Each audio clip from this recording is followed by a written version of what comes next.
ముఖ్యంగా మరణకాలంలో ప్రయాణకాలే ఏం పదం పెట్టారండి, ఇదొక్కటి తెలిస్తే. మృత్యువు నాశనకాలం కాదు, ప్రయాణకాలం. నాశనం లేదయ్యా నీకు అంటుంది ఆధ్యాత్మికత. నీకెప్పుడు నాశనం లేదు, ఒక్క మాట చాలండి భరోసా. అరే ఆస్తిక మతానికి నాస్తిక మతానికి తేడా ఏమిటాయి అంటే, నువ్వెప్పుడు ఉంటా ఉంటుంది ఆస్తిక మతం, నువ్వు దీంతోనే పోతా ఉంటుంది నాస్తిక మతం. ఏది బాగుందో చెప్పండి. ఎప్పుడు ఉంటావని ఎంత ఒక్కడి చాలు. తర్వాత ఎలా ఉంటావు ఏమిటి, ఇలా ఉంటావా దాని కబుర్ల తర్వాత. ఎప్పుడు ఉంటావు మాట చాలు. ప్రయాణకాలం అనే మాట ఎంత అద్భుతమైన మాట అండి. ఇక్కడ మరణాన్ని ప్రయాణకాలం అన్న భారతీయ మహర్షికి నమస్కారం చేద్దాం. నాశనకాలం కాదు, ప్రయాణకాలం. ఇది జర్నీ. ఇటు నుంచి అటు వెళుతున్నాం అంతే, ఇక్కడ జన్మ నుంచి.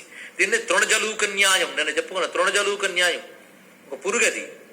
జలూకం అనేది ఈ గట్టి మీద ఉంటూ ఆ గట్టి మీద వెళ్ళడానికి ముందు మూతి అలా వేసి వెళ్తుంది ఇక్కడికి. అలాగే తర్వాత జన్మను సిద్ధం చేసుకుని ఇక్కడ నుంచి వెళ్తున్నాం. మనకి ఏం పర్వాలేదు, తర్వాత గది ఏమిటి దానికి తగ్గ ఫిక్స్ అయిపోయి మొత్తం అటు పోతా, నువ్వు ఏం పర్వాలే. అందుకే ప్రయాణకాలమే. ఇదొక్కటి తెలిస్తే చచ్చిపోతాను మన భయం ఉంటుందండి. ఇక్కడ ప్రయాణకాలంకి ఏం చేస్తారండి? ఈ ఊరు నుంచి ఎవరు వెళ్ళారంటే అన్ని సర్దుకుంటారు లేదా, అన్ని సర్దుకుని రెడీగా కూర్చుంటారు. పైగా సర్దుకుని రెడీగా కూర్చుని స్టేషన్కి వెళ్ళిన వాడికి ట్రైన్ లేట్ అవుతున్న కొద్ది టెన్షన్. సర్దుకుని ఇంకా బయలుదేరిన వాడికి ట్రైన్ ఇంకా లేట్ అయితే బాగుంది అనుకుంటాడు. మనం ఎప్పుడు రెండో వాడి కింద ఉండకూడదు, ఎప్పుడు సర్దుకుని రెడీగా ఉండాలి.